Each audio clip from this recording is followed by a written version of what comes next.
எண்ணியவை முடிதல் வேண்டும், நல்லவை எண்ணல் வேண்டும், திண்ணிய நெஞ்சம் வேண்டும், தெளிந்த நல்ல அறிவு வேண்டும், பண்ணிய பாவமெல்லாம் பரிதி முன் பணியே போல நன்னிய நின்முள் இங்கு நசித்திட வேண்டும் அன்னாய். இங்கு குழுமி இருக்கின்ற அத்தனை பேர்களின் எண்ணங்களும் ஈடேற இறைவனை வேண்டுகிறேன், வணங்குகிறேன். பட்டங்கள் ஆள்வதும் சட்டங்கள் செய்வதும் பாரினில் பெண்கள் இங்கே நடத்த வந்தோம். ஆணுக்கு இங்கே பெண் இழைப்பில்லை என்பதை நம் பள்ளியினுடைய தாளாளர் அம்மா சாந்தி சிஸ்டர் நிரூபித்து விட்டார்கள்.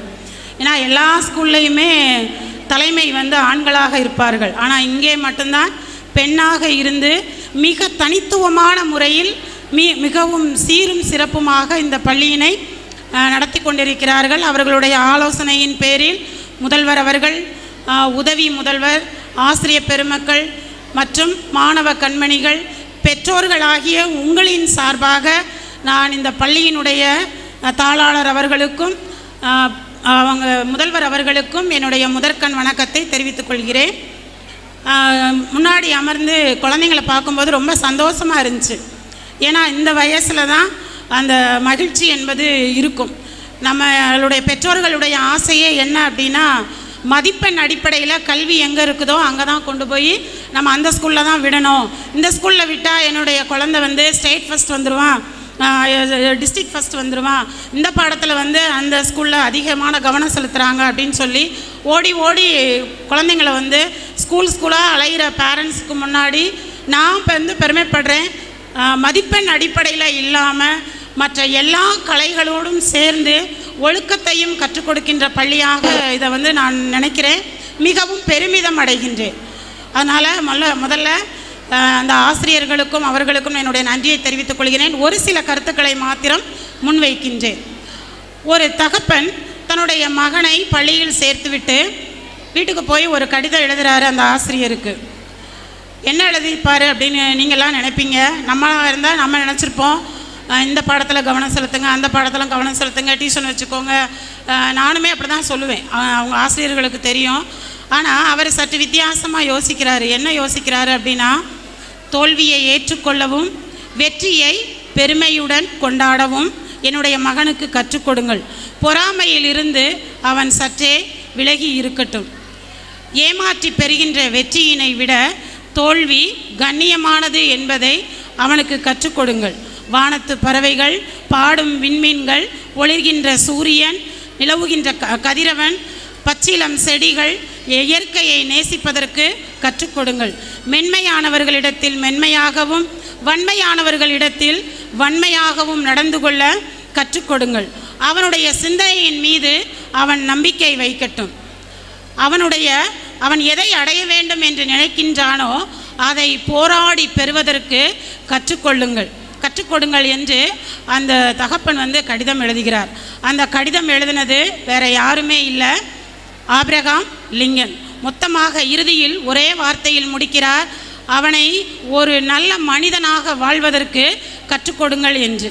இந்த கல்வி என்பது நம்முடைய மாவட்ட ஆட்சியர் அவர்கள் சொன்னார்கள், கற்றுக்கொள்ளுகின்ற இடம் எதுவாக வேண்டுமானாலும் இருக்கலாம். பள்ளியில் மாத்திரம்தான் கல்வி என்பது கிடைக்குமா அப்படின்னா இப்போல்லாம் இல்லை. யூடியூப்பில் கற்றுக்கலாம், எல்லா வகையிலையும் அந்த கல்வியை கற்றுக்கொள்ளலாம். ஆனால் கல்வியோடு சேர்ந்த ஒழுக்கம் எங்கே இருக்கும் என்றால் அது பள்ளியில் மாத்திரமே இருக்கும். ஆகையினால் பெற்றோர்களாகிய நாம் வெறும் மதிப்பெண் மாத்திரமே நம்மளுடைய குழந்தைக்கு தேவை என்று நினைக்காமல் அந்த மதிப்பெண்ணோடு சேர்த்து ஒரு நல்ல மனிதனாகவும் வாழ்வதற்கு அவனுக்கு நம்ம கற்றுக் கொடுக்கணும். ஆசிரியர்கள் மாத்திரம்தான் அதற்கு பொறுப்பா அப்படின்னா இல்லை, பெற்றோர்களாகிய நாமும் தான் அதற்கு முழு பொறுப்பை ஏற்றுக்கொண்டிருக்கின்றோம்.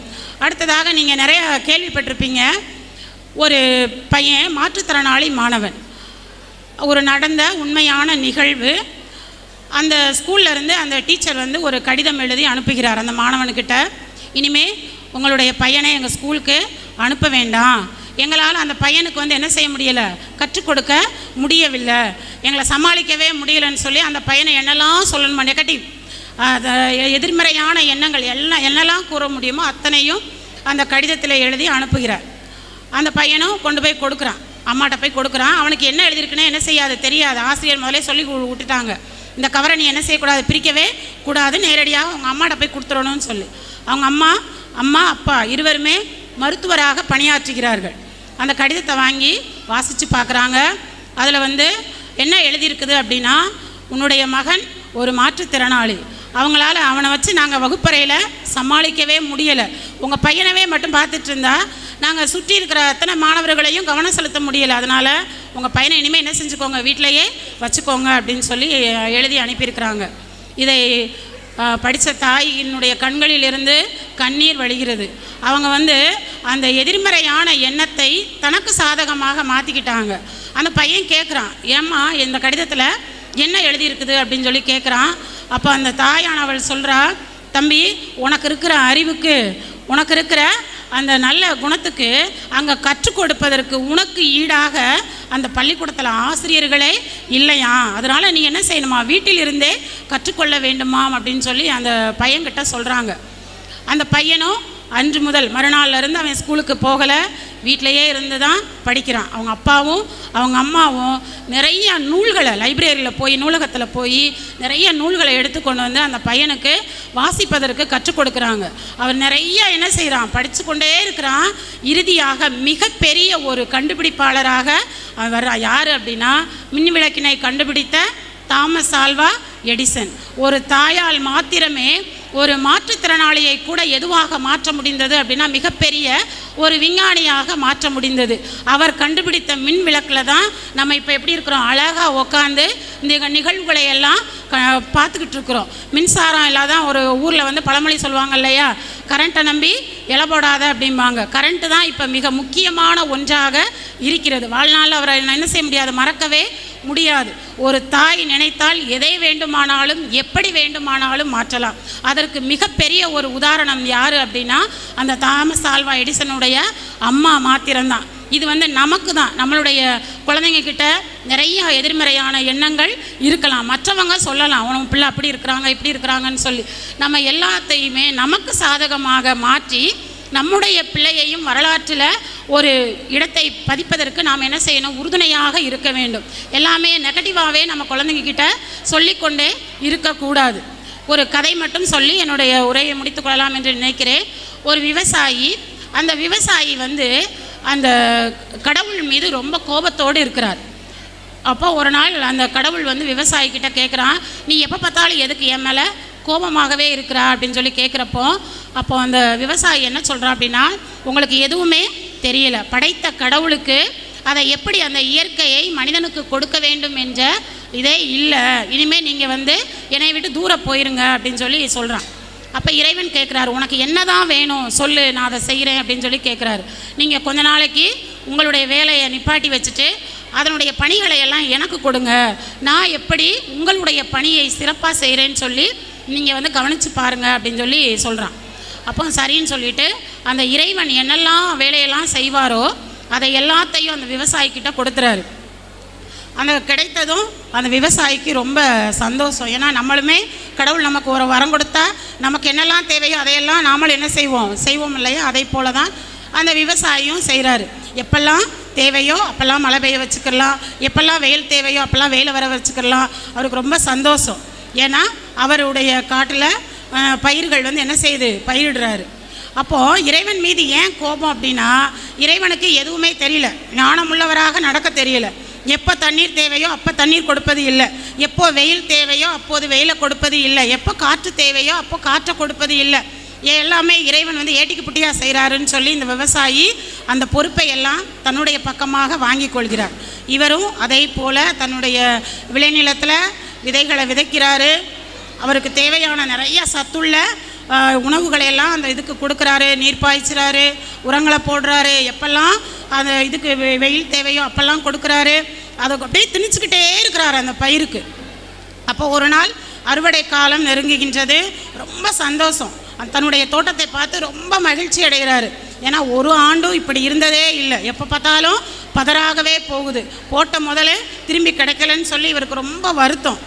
அப்போது அதே மாதிரி இவர் அந்த பயிர்களை பார்த்து ரொம்ப சந்தோஷம், இந்த ஆண்டு நாம் நினைத்ததற்கு மேலாக நம்ம என்ன செய்யலாம், பலனை எதிர்பார்க்கலாம் அப்படின்னு சொல்லிட்டு ரொம்ப சந்தோஷமாக வயல் வெளியே சுற்றி பார்க்குறாரு. நாளைக்கு அறுவடை நடக்க போகிறது. ஆளுகளெல்லாம் நிறைய என்ன செஞ்சிட்டாரு, வேலைக்காக கூப்பிட்டு வச்சுட்டாரு. அப்போ போகிறாரு, போய் வயலெல்லாம் சுற்றி பார்த்துட்டு மறுநாள் வந்து என்ன செய்கிறாரு அப்படின்னா தயாராகி கொண்டே இருக்கிறார். வயலில் போய் ஒரு கதிரை வந்து அவர் அதை எடுத்து தன்னுடைய கைகளால் கசக்கி பார்க்குறாரு. லேசாக பதர் மாதிரி இருக்குது.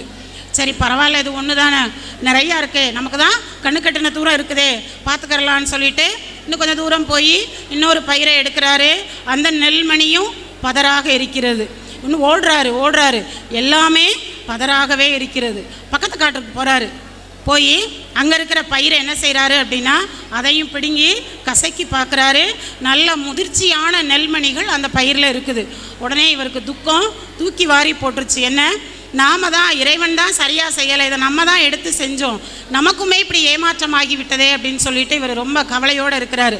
உடனே இறைவனை கூப்பிட்டு நீ வந்து என்ன செஞ்ச, எனக்கு எல்லாமே சதி பண்ணிட்ட, நீ எனக்காக எதையுமே நீ செய்யலை அப்படின்னு சொன்ன உடனே இறைவன் சொல்கிறாரு, இல்லை, என்னுடைய அனைத்து பொறுப்புகளையும் நான் உன்கிட்ட தான் கொடுத்துட்டேன், நீ தான் எல்லாமே செஞ்ச, இதற்கு வந்து நான் பொறுப்பேற்க முடியாதல்லவா அப்படின்னு சொல்லி இறைவன் வந்து ஒதுங்கிக்கிட்டார்.